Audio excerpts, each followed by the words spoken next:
ఈ ప్రపంచంలో ఎక్కడ ఉగ్రవాద దాడి జరిగినా దాని మూలాలు ఖచ్చితంగా పాకిస్తాన్‌లో ఉండి తీరతాయి. ఇదే ఆరోపణలని ప్రపంచ దేశాలు చేసినప్పుడు పాకిస్తాన్ ఒప్పుకోలే. ఈ పహల్గామ్ దాడి వెనుక పాక్ ఉంది అని చెప్పి భారత్ వాదిస్తూ ఉంటే, పాకిస్తాన్ చెప్తోంది ఖచ్చితంగా మా వాళ్ళ పని కాదు అని చెప్పి. అసలు మా దేశంలో ఉగ్రవాదులే లేరన్నట్టుగా ఆ దేశాధినేతలు మాట్లాడుతూ ఉన్న పరిస్థితి. కానీ పాకిస్తాన్ రక్షణ మంత్రి ఖవాజా ఆసిఫ్ చాలా ఓపెన్‌గా చెప్పేశారు. టెర్రరిస్టుల్ని పెంచి పోషించాం అంటూ ఆయన నిజం ఒప్పుకున్నారు. అమెరికా కోసం, అలాగే బ్రిటన్ కోసం, కొన్ని పశ్చిమ దేశాల కోసం ఉగ్రవాదాన్ని పెంచి పోషించాల్సిన అనివార్యత వచ్చింది. అదే ఇప్పుడు ఇంత అపఖ్యాతిని మూటగట్టుకోవడానికి కారణం అయింది అంటూ ఈయనే ఖవాజా ఆసిఫ్ ఆయన ఒప్పుకున్నారు. ఏమంటారు ఎంజీ రావు గారు? ఎస్ అండి, ఇది భారత్‌కి కలిసొచ్చే అంశమే కదా. ఎస్ అండి. ఇప్పుడు ఖవాజా ఆసిఫ్ పాకిస్తాన్ రక్షణ శాఖ మంత్రి స్కై న్యూస్ అనే ఇంటర్నేషనల్ ఛానల్తో మాట్లాడుతూ ఆయన ఒక ఆసక్తికరమైన విషయం చెప్పారు. అదేంటంటే, మేము ప్రపంచంలోనే ఎక్కువ టెర్రరిస్టులను తయారు చేసే దేశం పాకిస్తాన్ అని ఒప్పేసుకున్నాడు. అసలు ఎందుకు ఒప్పుకున్నాడు అనేది ప్రధానమైన విషయం అన్నమాట.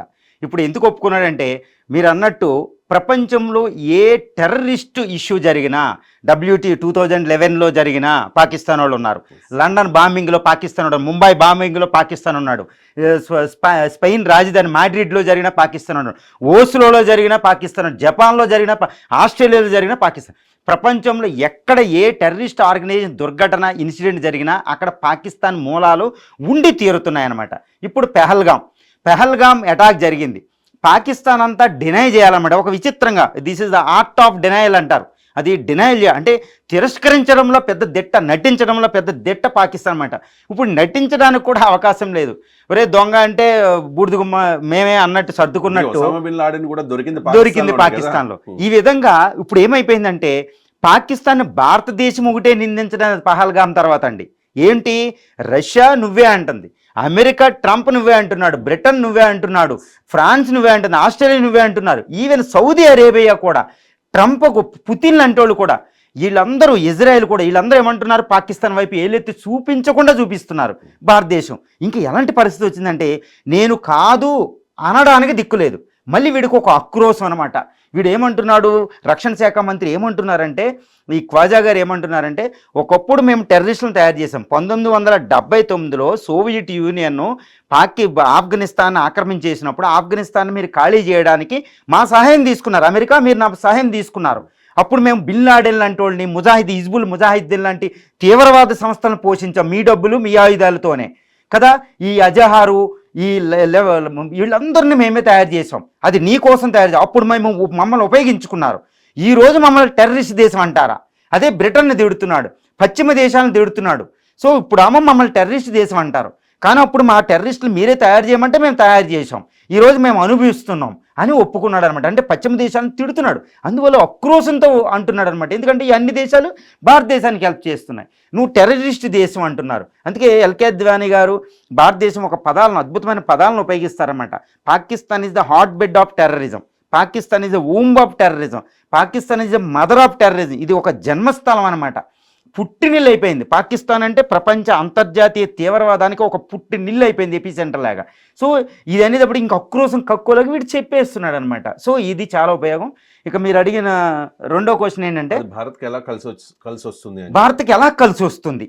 ఇది ఏంటంటే, భారతదేశానికి ఇప్పుడు మోడీకి పహల్గామ్ అటాక్ తర్వాత ఒక లైసెన్స్ అంటే పాకిస్తాన్ని మీరు ఏ విధంగానే అటాక్ చేసుకోండి, ఎందుకంటే అది ఒక తీవ్రవాద దేశం అని మనం ఒప్పేసుకున్నాం. పహల్గామ్ దాడిలో ఇతనే కదా సూత్రధారి. ఎస్ అండి, లష్కర్ ఈ తోయిబా అనుబంధ సంస్థ, ద రెసిస్టెన్స్ ఫ్రంట్, TRF అనమాట, రెసిస్టెన్స్ ఫ్రంట్.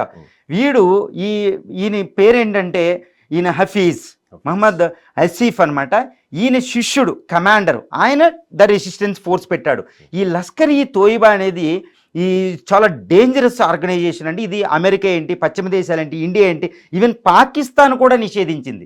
ఎందుకంటే పాకిస్తాన్ నిషేధించకపోతే ఒకటండి FTF అని ఒకటి ఉంటుంది అనమాట, అంతర్జాతీయ ఒక సంస్థ అనమాట. అది టెర్రరిజానికి ఎవరైనా ఫైనాన్స్ చేస్తే దాన్ని గ్రే లిస్టులో పెడుతుంది.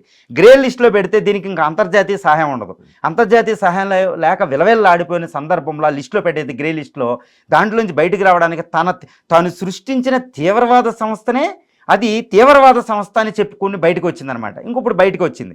ఇప్పుడు అందువల్ల JEM, లష్కర్ ఈ తోయిబా, JEMని అంతర్జాతీయ తీవ్రవాద సంస్థలకు పాకిస్తాన్ కూడా ప్రకటించింది. కాబట్టి ఈ లష్కర్ ఈయన ఎట్టి పరిస్థితుల్లో తీవ్రవాద సంస్థను ఒప్పుకోకూడదు. అందుకని ఈ హఫీజ్ ఏమంటాడు, ఖ్వాజా ఏమంటారంటే అసలు ఇది లేనే లేదు పాకిస్తాన్ అంటాడు. కానీ దీని నుంచి పిల్లగా పుట్టిన ద రెసిస్టెన్స్ ఫ్రంట్ ఈరోజు పహల్గామ్ మీద అటాక్ చేసింది. అంటే ఈ లష్కర్ ఈ తోయిబా మరో రూపమే ద రెసిస్టెన్స్ ఫోర్స్, అది అటాక్ చేశారు అదనమాట. అందువల్ల ఇప్పుడు ఈయన ఒప్పుకున్నారు కాబట్టి తీవ్రవాద దేశంగా మేము తీవ్రవాదం తయారు చేస్తున్నామని ఒప్పుకున్నాడు కాబట్టి మనకు ఒక అద్భుతమైన ప్రయోజనం ఏంటి, ఇప్పుడు మోడీ గారు భారతదేశం వీళ్ళ మీద మనం అటాక్ చేయొచ్చు, లైసెన్స్ మనకు వచ్చేసింది. మీ దగ్గర తీవ్రవాదులు ఉన్నారు, మీరు వాళ్ళని అది కూడా చెప్తున్నాడు.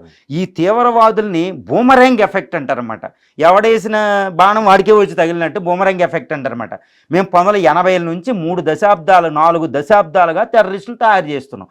ఇప్పుడు మా పరిస్థితి ఎలా ఉందంటే we are subjected to the negative effects of the terrorism అంటున్నాడు. అంటే బూమరాంగ్ ఎఫెక్ట్ లాగా ఇప్పుడు మేము దాన్ని ఆపే పరిస్థితుల్లో మేము లేమంటున్నాడు. మరి ఎవరు ఆపాలి? ఇండియా విక్టిమ్ కాబట్టి ఇండియా ఆపాలి, అమెరికా ఆపాలి. అన్ని దేశాలు ఏమంటున్నాయి, ఇండియా నువ్వు ఆపే టెర్రరిస్ట్ ఆర్గనైజేషన్ని అటాక్ చేయి. సో మనకు అద్భుతమైన లైసెన్స్ వచ్చింది. ఇప్పుడు టెర్రరిస్టుల అటాకులని మనం చెయ్యొచ్చు అనేది ఇది అద్భుతమైన ప్రయోజనం అండి.